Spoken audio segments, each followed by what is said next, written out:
लगातार 12 वर्ष हो गए इसको। 12 वर्ष बहुत बड़ी एक अवधि होती है, बहुत बड़ा टाइम होता है। 12 साल कोई चीज़ लगातार चल जाए तो सिद्ध हो जाती है।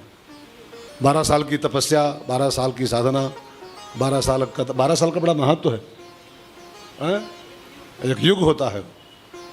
12 साल में सिद्धि की प्राप्ति, ये कथा अब सिद्ध हो गई इस साल। 12 साल पूरे कथा सिद्ध हो गई है। तो सभी का वंदन करते हुए, सभी का स्वागत करते हुए आइए हम लोग चलें, आज की यात्रा शुरू करें। भगवान महादेव की लीला हम लोग सुने। एक संत बोल रहे थे, महादेव शब्द में 4 अक्षर होते हैं। महादेव 4 अक्षर का शब्द है महादेव। तो जिस देवता के जीवन में 4 माँ हो, 4 अक्षर है ना महादेव में, तो जिसके जीवन में 4 मकार हों, 4 माँ, उसका नाम महादेव होता है। पहला अक्षर माँ है और 4 अक्षर हैं, तो 4 माँ जिसके जीवन में हो उसका नाम महादेव। कौन कौन से 4 माँ? एक, जो मगन रहता हो, माँ से मगन, मगन ध्यान रस दंड जुग। शंकर जी हमेशा मगन रहते हैं, मगन, माँ से मगन। दूसरे जिसका माँ से ममत्व हो, सबके प्रति माँ से ममता। नंबर 3, जो माँ से मरण मुक्त हो, अविनाशी, शंभु अविनाशी। और चौथा माँ है मत्सर मुक्त, मत्सर ईर्ष्या मुक्त हो जो। तो इसमें 4 माँ हैं, माँ से मरण मुक्त, माँ से मत्सर मुक्त, माँ से ममत्व और माँ से मगनता। जिसमें 4 मकार जिसके जीवन में है उसका नाम होता है महादेव। और शंकर जी के जीवन को अगर गहराई से चेक करो तो 4 माँ उनमें है, तभी उनका नाम महादेव। वो मरण मुक्त हैं। वो पहला माँ मरण मुक्त, उनको मार नहीं सकता है कोई। तजी समाधि शंभु अविनाशी, शंभु अविनाशी। शंभु मृत्यु मुक्त देवता है, उनका नाम है मृत्युंजय। मृत्युंजय, जिसने मौत को जीत रखा है, मृत्युंजय।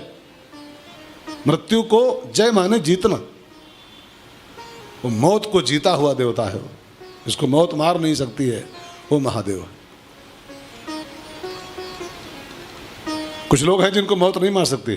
खाली महादेव ही महादेव नहीं है, कई लोग हैं जिसको मौत नहीं मार सकती। मीराबाई को मौत मार सकती है क्या? क्या रामकृष्ण परमहंस को मौत मार सकती है क्या? क्या विवेकानंद जी को मौत मार सकती है क्या? क्या तुलसी को, कबीर को, नानक को, नामदेव को, इन सबको मौत मार सकती है क्या? नहीं। ये सब मृत्यु मुक्त देवता हैं सभी। ये सब मृत्युंजय हैं, ये सब कालजयी पुरुष हैं। देह छूटना अलग बात होती है। अब कोई कहे कि नहीं रामकृष्ण तो मरे हैं, उनकी देह छूटी थी। विवेकानंद मरे थे 39 साल में, मीराबाई भी, तुलसी भी मरे हैं, नानक भी मरे हैं। ये देह छूटना कहलाता है, इसको मौत नहीं कहते। अगर शास्त्रों से पूछो मौत माने क्या, देह छूटना मौत नहीं होता है ना। आदमी लेटा जमी पर और लोग कहते हैं मर गया, वो बेचारा था सफर में, आज अपने घर गया। वो देह छूटना तो सबकी छूटती है। मीराबाई की छूटी, रामकृष्ण की छूटी, विवेकानंद की छूटी, राम की छूटी, कृष्ण की छूटी। देह छूटना मौत नहीं। अब अगर मैं आपको बताऊं मौत की परिभाषा क्या होती है, व्हाट इज द डेथ, किसको कहते हैं डेथ? जो मृत्यु मुक्त है वो महादेव है। मृत्यु माने, आप में से कोई भाई बताएगा मौत की परिभाषा क्या होती है शास्त्रों में? नहीं पता? मैं बताता हूं, बिल्कुल बिल्कुल खुली खुली परिभाषा लिखी। प्रमादो वही मृत्यु। ये देह छूटना मौत नहीं है, ये तो बदलना है खाली बस। आज ये छूटेगी, कल दूसरी मिल जाएगी। कहाँ मौत हुई, कहाँ मरे हम? आज इससे निकले, कल उसमें घुस गए। ये कमरा खाली किया, सामान पैक किए, उस कमरे में पहुंच गए। इसको मौत नहीं कहते। ये तो खाली कमरा बदलना होता है। कमरा बदलना और कपड़ा बदलना। तो मौत माने क्या होता है? प्रमादो वै मृत्यु। व्यास जी का शब्द है ये महाभारत में। प्रमाद ही मृत्यु है। प्रमाद, प्रमाद माने कुछ तो बोलो। प्रमाद ही मौत है, लेकिन प्रमाद माने क्या होता है? हे भगवान, हिंदी का शब्द है तो, बंगाली नहीं है, हिंदी है। प्रमाद माने होता है भजन में लापरवाही, भजन में टालमटोल। कई लोग कहते हैं महाराज जी वो पहले माला करते थे, अभी तो जब से कोरोना लगा है, थोड़ा मार्केट मंदी हुई है, तब से अब बैठ के माला नहीं कर पाता हूँ। तो क्या हो गया है? अरे वो 7 बजे भागना होता है, फिर वो मंडी देखनी पड़ती है, लोहा मार्केट देखनी पड़ती है, माला नहीं हो पा रहा है इस समय। मैं आज ही सवेरे कहीं सुना था तो मुझे पीड़ा हुई बहुत कस के। बाकी सब काम आदमी कर रहा है, बाकी सब जगह माथा मार रहा है, मूड़ी मार रहा है अपनी, लेकिन भजन में ही वो टाल मटोल करता है। भजन के नाम पर कोरोना और बीमारी और मंदी और सब भजन में घुस जाता करके। इंसान की यही प्रमाद है, यही प्रमाद। खाना खाते हो कि नहीं खाते हो, दुकान जाते हो कि नहीं जाते हो, जब सब काम हो रहे हैं तो सब सारी व्यस्तता भजन में ही घुस गई करके। हम माला के नाम पर बिजी हो जाते हैं खाली बस, बाकी सब काम हो रहे हैं। नहा रहे हो, बाथरूम जा रहे हो, खाना खा रहे हो, मूड मार रहे हो, जहाँ तहाँ खोपड़ी लड़ा रहे हो, लेकिन जब भजन का नंबर, आजकल तो महाराज जब से कोरोना आया है भजन नहीं हो पा रहा है। भजन, माला छूट गया। खाना छूटा, माला कहाँ छूटा? वही नहा रहे हो, वही खा रहे हो, वही टट्टी पेशाब कर रहे हो, वही सारा काम, खाली भजन में सब कोरोना घुस गया करके। इसका नाम मौत होता है। ये मौत है असली। वो जिसको मौत कहते हो मौत नहीं है, वो तो देह बदलना खाली होता है। भजन में टाल मटोल करना, भजन में लापरवाही करना, भजन में उठा पटक कर देना, इसका नाम मृत्यु होता है। प्रमादो वही मृत्यु हो, प्रमाद ही मौत। कई लोग हैं, मेरी जानकारी में बहुत लोग हैं, अच्छा भला साधना करते थे, अच्छी भली बहुत बढ़िया साधना में थे, छोड़ दिए। वो थोड़ा व्यस्तता हो गई तो छूट गया थोड़ा सा। क्यों छूट गया? प्राण छोड़ दो। भजन कैसे छूट जाता है? भोजन नहीं छूट रहा है, शयन नहीं छूट रहा है, भजन नहीं छूट जा रहा है खाली बस। इसका नाम इट्स कॉल डेथ, इसका नाम डेथ होता है। और इस मौत को जो जीत ले उसका नाम होता है मृत्युंजय। मृत्युंजय अविनाशी कालजयी, इसको जीतो, प्रमाद को जीतो, भजन में आलस्य को जीतो। 10 माला करना है तो अच्छा आज हटाओ, आज 5 माला। क्यों 5 माला करोगे? क्यों 5 करोगे? आज थोड़ा व्यस्तता है, आज 5 माला कम करेंगे। क्यों 5 माला करो? 1 रोटी कम खाओ, 1 घंटा नींद कम करो। अगर ज़्यादा व्यस्तता है तो 6 बजे उठते हो तो 5:30 बजे उठो, 10 माला पूरे करो। लेकिन वो सब कटौती भजन में होती है, सब कटौती। रोटी कम करो, सोना कम करो, पैसा कमाना कम करो, थोड़ा काम कम कर दो। भजन कम करें खाली बस, तो छूट गया थोड़ा सा। 5 माला कर पाता हूँ केवल बस। असली मौत ये कहलाती है तो शास्त्रों के हिसाब से। जिसको मौत कहते हो ये मौत नहीं है, ये तो खाली वस्त्र बदलना होता है, कपड़ा बदलना होता है केवल बस। ठीक है, तो इस मौत से जो बरी है, मुक्त है, उसका नाम मृत्युंजय, और वही महादेव कहलाता है, मरण मुक्त। ठीक है, बात समझ में आ रही बहनों? भाइयों को तो आ रही होगी। मरण मुक्त नंबर 1, 4 माह है मरण मुक्त। नंबर 2 मत्सर मुक्त। मत्सर माने ईर्ष्या, जलन, डाह। जो जलन से सर्वथा मुक्त है वो महादेव। ईर्ष्या मुक्त का नाम महादेव होता है। आजकल आप देखो इंसान, अरे सामान्य जिंदगी छोड़ दो, धर्म क्षेत्र में ईर्ष्या घुस गई। बिजनेस में ईर्ष्या हो, खेती में ईर्ष्या हो, 2 लोहा के व्यापारियों में ईर्ष्या हो, 2 दुकानदारों में ईर्ष्या हो, 2 लॉरी वाले में ईर्ष्या हो कि उनकी लॉरी का है बिक गई, हमारी का लॉरी का। इतना ये लाजमी है, स्वाभाविक है। व्यवसाय में ईर्ष्या होना, खेती में ईर्ष्या होना, पड़ोसी में ईर्ष्या होना किसी हद तक क्षम्य है, लेकिन गहराई से चेक करो तो आजकल धर्म क्षेत्र भी इस बीमारी से बचा नहीं है। एक संत दूसरे संत को देख के जल रहा है, एक बाबा दूसरे बाबा को देख के सुलगा जा रहा है, एक आश्रम वाला दूसरे आश्रम वाले को देख के सुलग रहा है। वेद कहता है मां विद्विषावहे, सहना भवतु सहनो भुनक्तु सह वीर्यम करवावहै तेजस्विना विधीतमस्तु माँ विद्विषावहै। किसी को देख के द्वेष मत करो, मत्सर मत करो। अच्छा, आप एक बात देखो, कभी जंगल जाओ ना बगिया, तो बगिया में विशाल बरगद का पेड़ लहलहा रहा होता है और उसके बगल में नन्ही सी घास वो भी झूम रही होती है। वो घास और बरगद की विशालता को देख के जलती नहीं।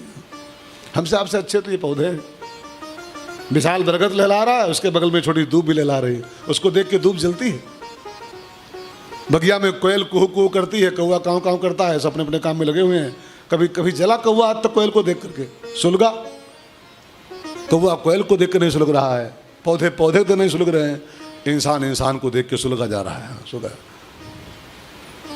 मत्सर मुक्त जो है वो महादेव है। तो नंबर 1 मरण मुक्त, नंबर 2 मत्सर मुक्त, नंबर 3 ममत्व, जो ममत्व से युक्त है, ममता से युक्त है। जैसे माता पिता को अपने पुत्र से ममता होती है ना, जैसे शंकर जी को पूरे संसार से ममता है। क्यों? क्योंकि वो पूरे संसार के माता पिता। जैसे आपको अपने हम दो हमारे दो, हम दो हमारे 3, उसी से ममता केवल है। लेकिन शंकर जी के 2 थोड़ा है। आपके 2 हैं तो 2 से ममता खाली आपकी है, लेकिन शंकर जी की कहे गिनो, गिनाई कई बच्चे उनके हैं। जगत मातु पितु शंभु भवानी, जगत मातु पितु शंभु भवानी, गुरु पितु मातु महेश भवानी, गुरु पितु मातु महेश भवानी। पूरे संसार के माता पिता हैं शंकर भवानी। जैसे आपको अपने बच्चों से ममता है, ऐसे शंकर जी को पूरे संसार से ममत्व है। सब मम प्रिय। जैसे आपको अपने खाली गोलू भोलू प्रिय हैं, रिंकी पिंकी प्रिय हैं, ऐसे शंकर जी को सब मम प्रिय, सब मेरे प्रिय, क्योंकि सब मम उपजाए, सब मेरे पैदा किए हुए हैं, सब मेरे पुत्र पुत्रियां हैं। सब इतनी बड़ी ममता शंकर जी की है, विशाल ममत्व है। और एक बात आप नोट कर लीजिए माइंड में अभी से, ममता का दायरा जितना छोटा होगा, जितना छोटा, ममता उतनी ही घातक होती जाएगी। और ममता के दायरे को जितना बड़ा करते जाओ आप, जितना बड़ा, तो ममता फिर समता में कन्वर्ट हो जाती है। फिर ममता फिर मुक्ति का साधन बन जाती है, साधना बन जाती है। फिर हमारी आपकी ममता बंधन क्यों है?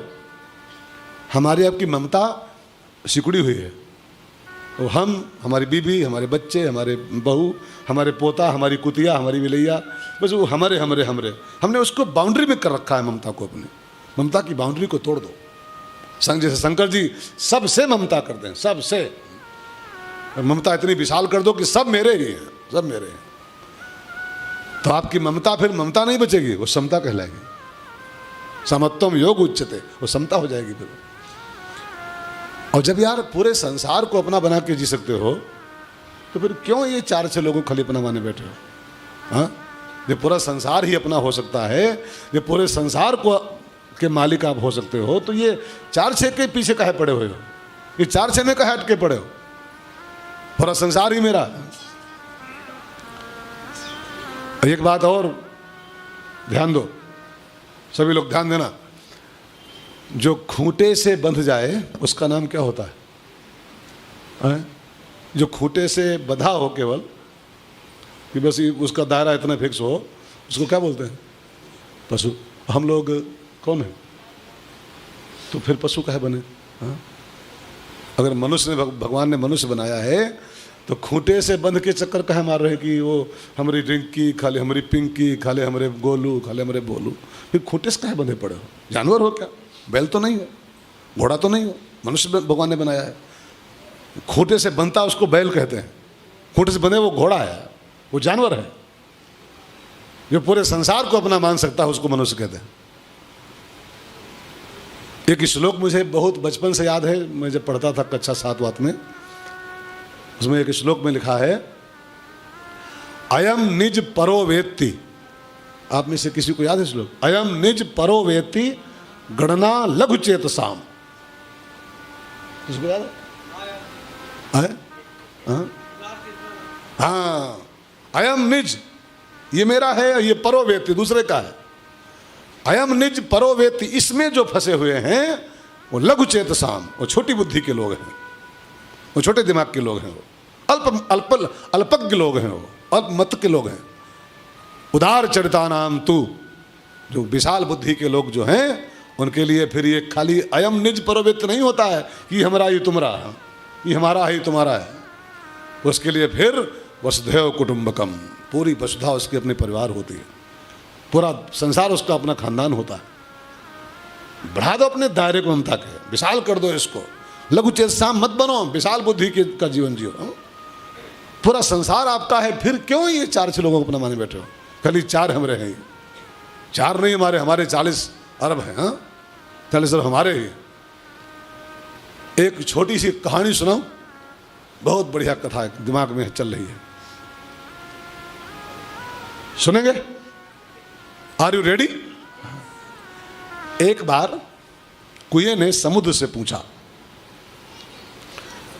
कुएं में पानी होता है, समुद्र में पानी होता है, और सारे पानियों का जो पापा है ना, सारे पानियों का जो बाप है वो समुद्र ही है। वो कुआं, तालाब, नदी, झरना, सबका पापा समुद्र माना गया है, सेंटर, केंद्र। तो एक बार कुएं ने समुद्र से फोन लगाया कि पापा, छोटी छोटी नदियां, नाले, है ना, झरने, ये सब आपके गोदी में जगह पा रहे हैं, सबको अपनी गोदी में आप बटोर ले रहे हो। नदी भी बहती बहती आपकी गोदी में पहुंच जाती है, झरना भी, नाली भी, नाले भी, वो सब आपके यहाँ पहुंच जा रहे हैं, आप सबको अपनी गोदी में जगह दे रहे हो। तो फिर हमने क्या बिगाड़ा आपका है? हमें कभी अपनी गोदी नहीं लिया आपने, हमें कभी अपनी जगह नहीं दी आपने। नाली भी पहुंच जा रही है, नाले भी पहुंच जा रहे हैं आप तक, नदियाँ पहुंच जा रही हैं, और हमें आपने कभी नहीं अपने जगह दिया, अपनी बाहों में नहीं लिया। तो समुद्र ने बड़ा बढ़िया उत्तर दिया कि बेटा मैं तो तैयार हूँ, बाहें फैलाए बैठा हूँ, तू भी आ जा, तू भी आ जा, मेरा छोटा बेटा है तो। लेकिन मेरी गलती, मैं तो बाहें पसारे बैठा हूँ तेरे लिए भी, लेकिन तेरा ही दोष है, तू बाउंड्री बनाए बैठा हुआ है। नाली भी बहती हुई आ रही है, नदियाँ बहती मेरी ओर आ रही हैं, बहते सब चले आ रहे हैं, और जो आ रहे हैं उनको मैं गोद में जगह दे रहा हूँ, और तू है कि तू बाउंड्री बांध के बैठ गया है, बाउंड्री बना करके। गलती मेरी नहीं है, मैं तो बाहें पसारे खड़ा हूँ, लेकिन हम लोग ही कुआं बन गए हैं। बह पड़ो नाली की तरह, बह पड़ो नाले की तरह, बह पड़ो नदी की तरह समुद्र की ओर, वो बाहें पसारे बैठा है परमात्मा, कृपा सागर, करुणा सागर। फिर हम लोग बाउंड्री बना के बैठ गए, हम दुई हमरे दुई, हाँ, हमरे गोलू हमरे भोलू, हमारी पिंकी हमारी रिंकी, हमारी कुतिया हमारी, हद है यार, हद है। ये सब बाउंड्री वाले एक को नहीं पहुंच पाएंगे, एक भी नहीं पहुंचेंगे। ये जो बाउंड्री बनाए बैठे हैं सब कुआं है, वो तो बाहें पसारे खड़ा है आओ, लेकिन कुआं बाउंड्री वाले एक भी वहाँ नहीं पहुंच सकता है उसकी बाहों में। बाउंड्री तोड़ दो, तोड़ दो, बह पड़ो, सब मेरे हैं, सब मेरे हैं। क्या ये खाली 5-7 को अपना बनाए बैठे हो? पूरा संसार अपना हो सकता है। हमको देखो कितने हमारे हैं, हम ही से कुछ सीखो यार, कितने हमारे हैं। अब खाली वो दुई को नहीं मानता हूं कि दुई हमारे हैं, वही है दुई है, हमारे 2 अरब 2 करोड़ हैं। ममता का दायरा जितना फैलाते जाओगे उतना आपकी ममता समता में बदलती जाएगी, और भगवान को पाने का रास्ता खोल देगी आपके लिए। तो जो ममत्व युक्त है, लेकिन जो उसकी ममता सिकुड़ी नहीं है, जो पूरे विश्व को अपना मानता है, विश्वनाथ, खाली वो पार्वती नाथ नहीं है, वो खाली गणेश का पप्पा नहीं है कि हंस देली रिंकिया के पापा।